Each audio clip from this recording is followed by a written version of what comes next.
The Everlasting Man by G K Chesterton. Book 2, Chapter 5, Part 2.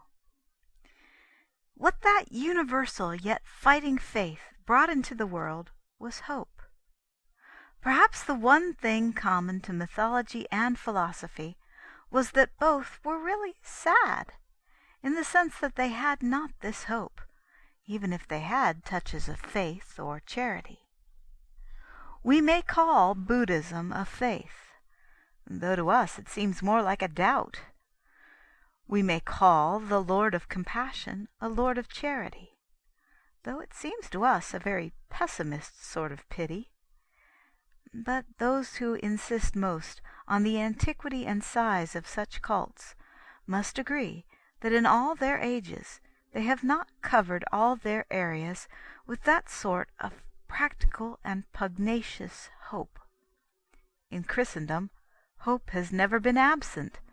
Rather, it has been errant, extravagant, excessively fixed upon fugitive chances. Its perpetual revolution and reconstruction has at least been an evidence of people being in better spirits. Europe did very truly renew its youth like the eagles, just as the eagles of Rome rose again over the legions of Napoleon, or we have seen soaring but yesterday the silver eagle of Poland. But in the Polish case, ever revolution went always with religion. Napoleon himself sought a reconciliation with religion. Religion could never be finally separated even from the most hostile of the hopes, simply because it was the very source of the hopefulness. And the cause of this is to be found simply in the religion itself. Those who quarrel about it seldom ever consider it in itself. There is neither space nor place for such a full consideration here. But a word may be said to explain a reconciliation that always recurs and still seems to require explanation. There will be no end to the weary debates about liberalizing theology until people face the fact that the only liberal part of it is really the dogmatic part. If dogma is incredible, it is because it is incredibly liberal. If it is irrational, it can only be in giving us more assurance of freedom than is justified by reason. The obvious example is that essential form of freedom which we call free will. It is absurd to say that a man shows his liberality in denying his liberty, but it is tenable that he has to affirm a transcendental doctrine in order to affirm his liberty. There is a sense in which we might reasonably say that if man has a primary power of choice, he has in that fact a supernatural power of creation, as if he could raise the dead or give birth to the unbegotten. Possibly in that case a man must be a miracle, and certainly in that case he must be a miracle in order to be a man, and most certainly in order to be a free man. But it is absurd to forbid him to be a free man and do it in the name of a more free religion. But it is true in 20 other matters. Anybody who believes at all in God must believe in the absolute supremacy of God. But insofar as that supremacy does allow of any degrees that can be called liberal or illiberal, it is self-evident that the illiberal power is the deity of the rationalists, and the liberal power is the deity of the dogmatists. Exactly in proportion as you turn monotheism into monism, you turn it into despotism. It is precisely the unknown God of the scientist, with his impenetrable purpose and his inevitable and unalterable law, that reminds us of a Prussian autocrat making rigid plans in a remote tent and moving mankind like machinery. It is precisely the God of miracles and answered prayers that reminds us of a liberal and popular prince, receiving petitions, listening to parliaments, and considering the cases of a whole people. I am not now arguing the rationality of this conception in other respects. As a matter of fact, it is not, as some suppose, irrational. For there is nothing irrational in the wisest and most well-informed king acting differently according to the action of those he wishes to save. But I am here only noting the general nature of liberality, or of free or enlarged atmosphere of action. And in this respect it is certain that the king can only be what we call magnanimous, if he is what some call capricious. It is the Catholic who has the feeling that his prayers do make a difference when offered for the living and the dead, who also has the feeling of living like a free citizen in something almost like a constitutional commonwealth. It is the monist who lives under a single iron law, who must have the feeling of living like a slave under a sultan. Indeed, I believe that the original use of the word suffragium, which we now use in politics for a vote, was that employed in theology about a prayer.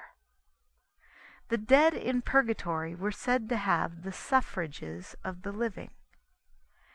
And in this sense, of a sort of right of petition to the supreme ruler, we may truly say that the whole of the communion of saints, as well as the whole of the Church militant, is founded on universal suffrage.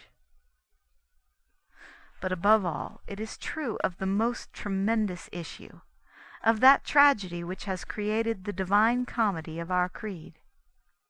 Nothing short of the extreme and strong and startling doctrine of the divinity of Christ will give that particular effect that can truly stir the popular sense like a trumpet, the idea of the King himself serving in the ranks like a common soldier.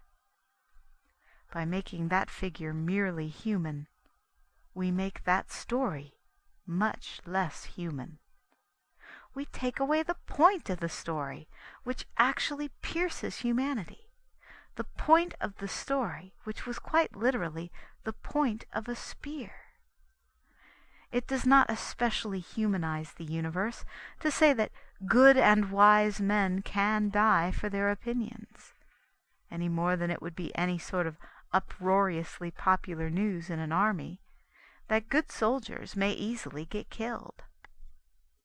It is no news that King Leonidas is dead, any more than that Queen Anne is dead. And men did not wait for Christianity to be men, in the full sense of being heroes.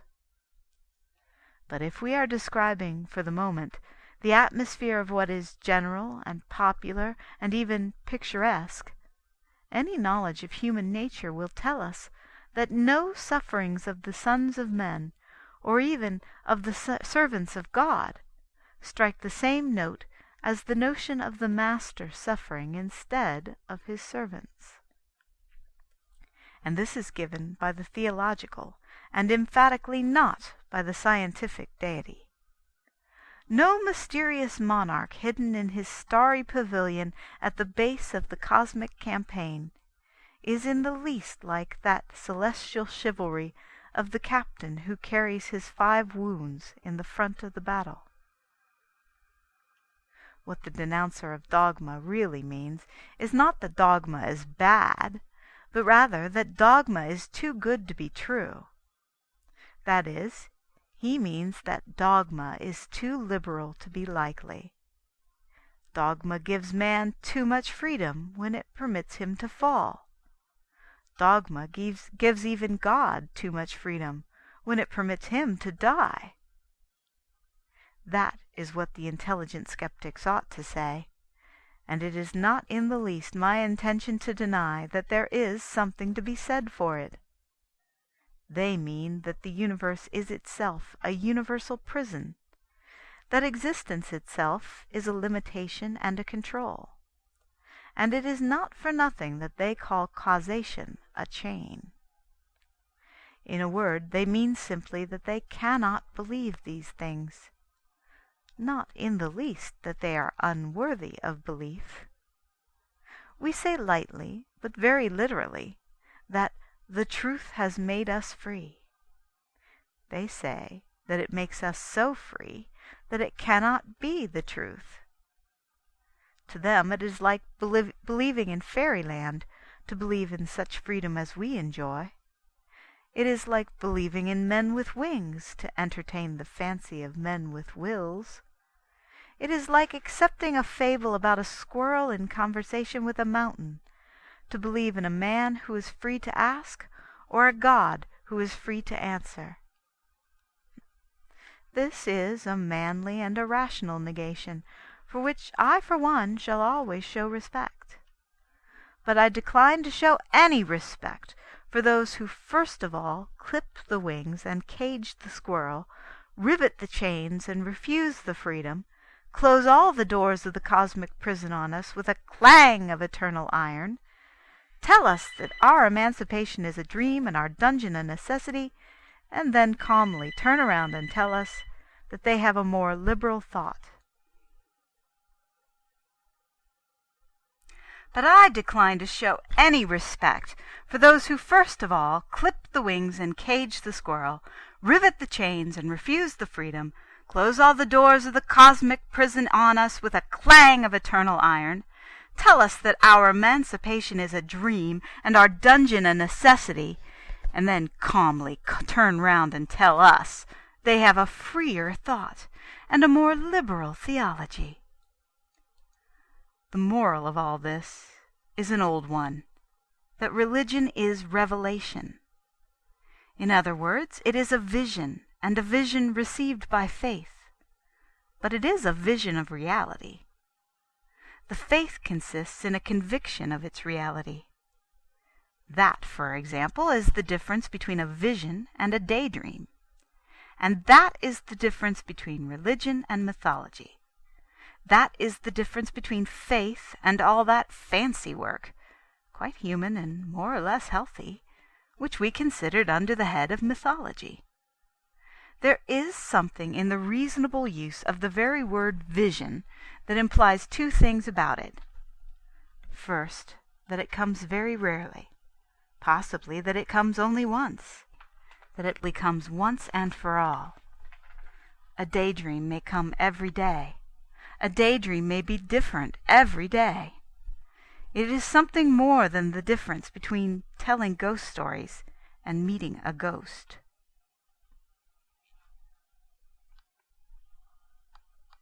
But if it is not a mythology, neither is it a philosophy. It is not a philosophy because, being a vision, it is not a pattern, but a picture. It is not one of those simplifications which resolve everything into an abstract explanation, as that everything is recurrent, or everything is relative, or everything is inevitable, or everything is elusive. It is not a process, but a story. It has proportions of the sort seen in a picture or a story. It has not the regular repetitions of a pattern or a process, but it replaces them by being convincing as a picture or a story is convincing. In other words, it is exactly, as the phrase goes, like life. For indeed it is life. An example of what is meant here might well be found in the treatment of the problem of evil.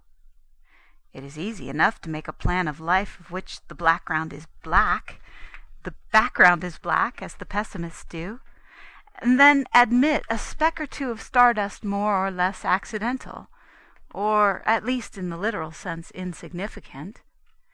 And it is easy enough to make another plan on white paper, as the Christian Scientists do, and explain away somehow such dots or smudges as may be difficult to deny. Lastly, it is easiest of all, perhaps, to say, as the dualists do, that life is like a chessboard in which the two are equal, and can as truly be said to consist of white squares as of black. Of white squares on a black board, or of black squares on a white board. But every man feels in his heart that none of these 3 paper plans is like life, that none of these worlds is one in which he can live. Something even tells him that the ultimate idea of a world is not bad or even neutral. Staring at the sky or the grass or the truths of mathematics or even a new-laid egg, he has the vague feeling, like the shadow of that saying of the great Christian philosopher, St. Thomas Aquinas, "Every existence as such is good." On the other hand, something tells him that it is unmanly and debased and even diseased to minimize evil to a dot or even a blot. He realizes that optimism is morbid. It is, if possible, even more morbid than pessimism.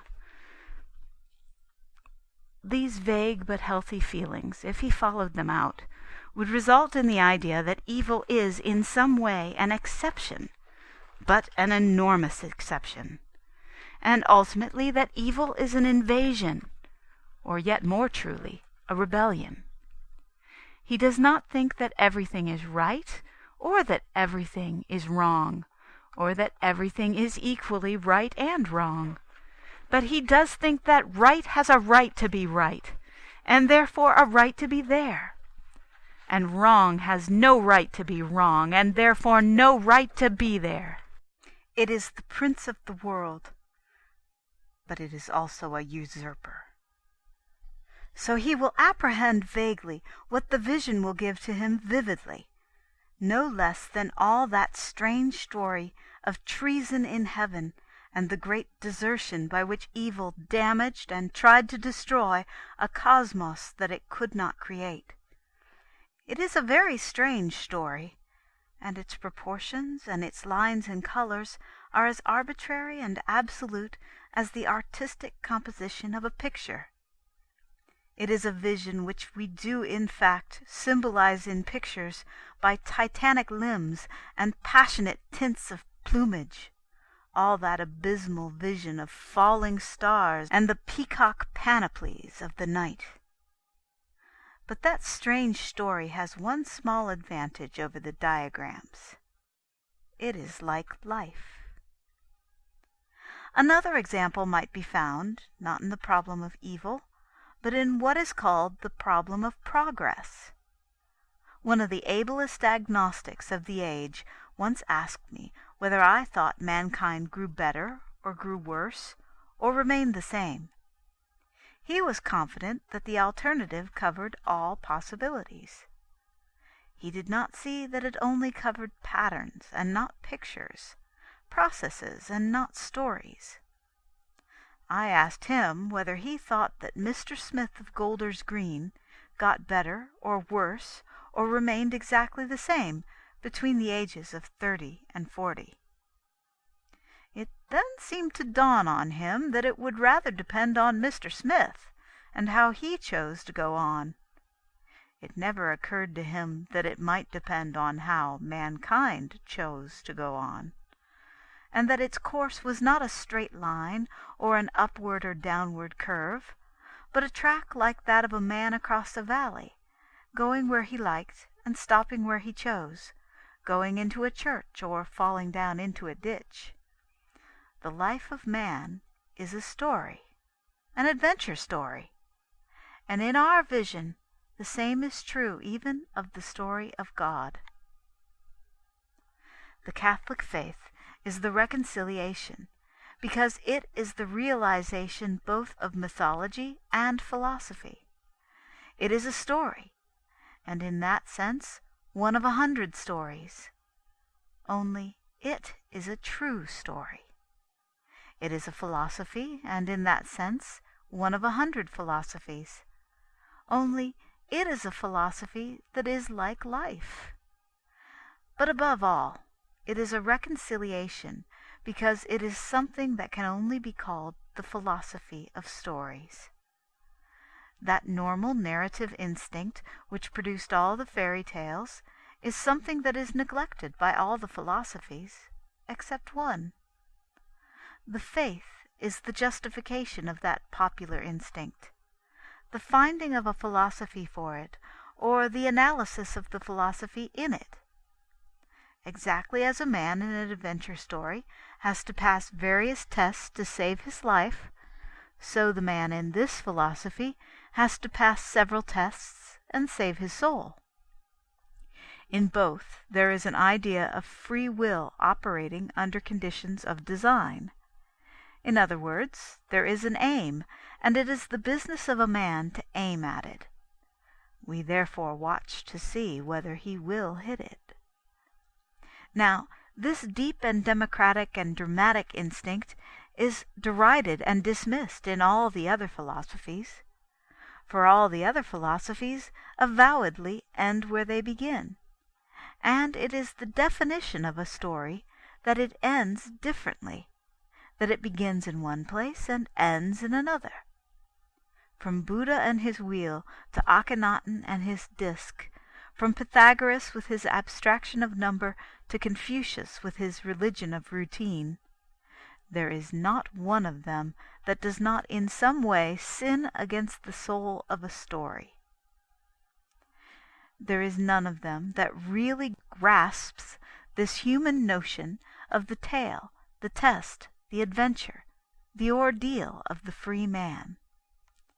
Each of them starves the storytelling instinct, so to speak, and does something to spoil human life considered as a romance, whether by fatalism, pessimist or optimist, and that destiny that is the death of adventure, or by indifference, and that detachment that is the death of drama, or by a fundamental skepticism that is the death of drama, or by a fundamental skepticism that dissolves the actors into atoms, or by a materialistic limitation blocking the vista of moral consequences, or a mechanical recurrence making even moral tests monotonous, or a bottomless relativity making even practical tests insecure.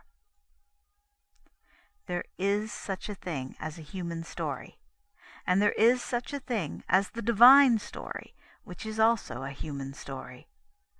But there is no such thing as a Hegelian story, or a monist story, or a relativist story, or a determinist story.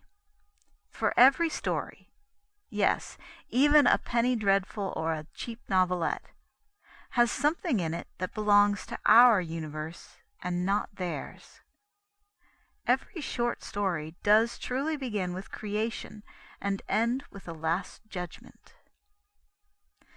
And that is the reason why the myths and the philosophers were at war until Christ came.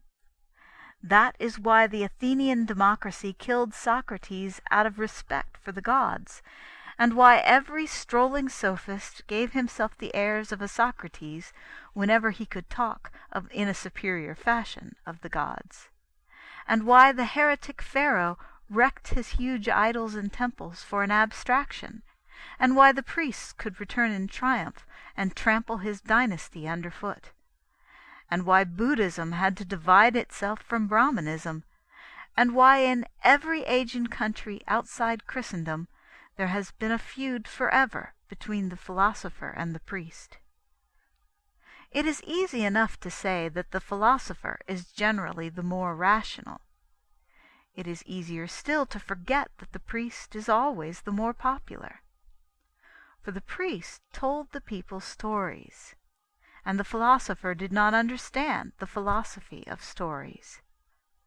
It came into the world with the story of Christ. And this is why it had to be a revelation or a vision given from above.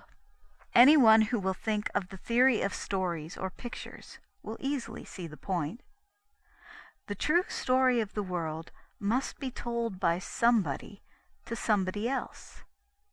By the very nature of a story, it cannot be left to occur to anybody.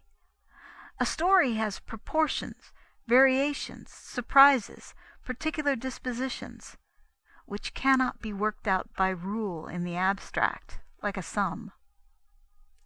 We could not deduce whether or not Achilles would give back the body of Hector from a Pythagorean theory of number or recurrence.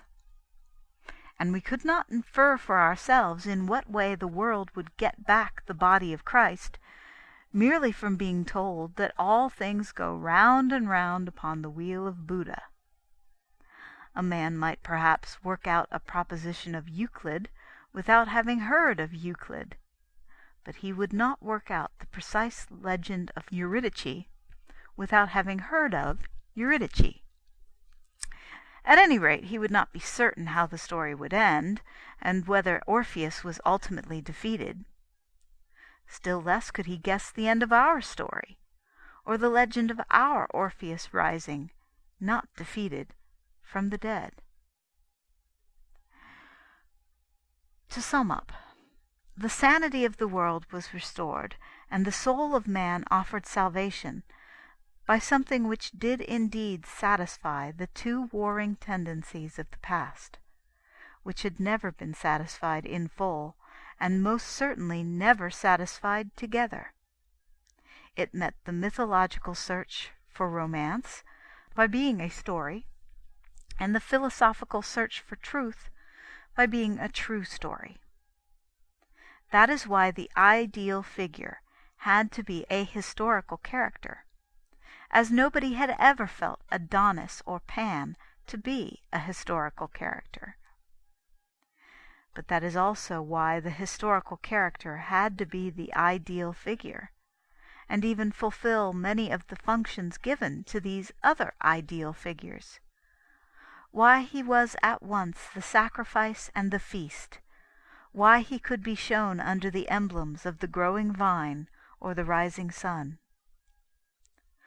The more deeply we think of the matter, the more we shall conclude that if there be indeed a God, his creation could hardly have reached any other culmination than this granting of a real romance to the world.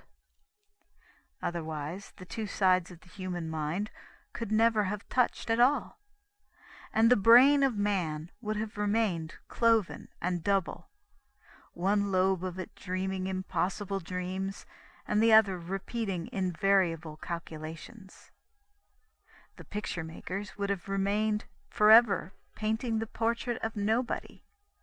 The sages would have remained forever adding up numerals that came to nothing. It was that abyss that nothing but an incarnation could cover, a divine embodiment of our dreams. And he stands above that chasm, whose name is more than priest, and older even than Christendom. Pontifex Maximus, the mightiest maker of a bridge. But even with that, we return to the more specially Christian symbol in the same tradition, the perfect pattern of the keys. This is a historical and not a theological outline, and it is not my duty here to defend in detail that theology, but merely to point out that it could not even be justified in design without being justified in detail, like a key. Beyond the broad suggestion of this chapter, I attempt no apologetic about why the creed should be accepted. But in answer to the historical query of why it was accepted and is accepted, I answer for millions of others in my reply. Because it fits the lock. Because it is like life. It is one among many stories, only it happens to be a true story. It is one among many philosophies, only it happens to be the truth.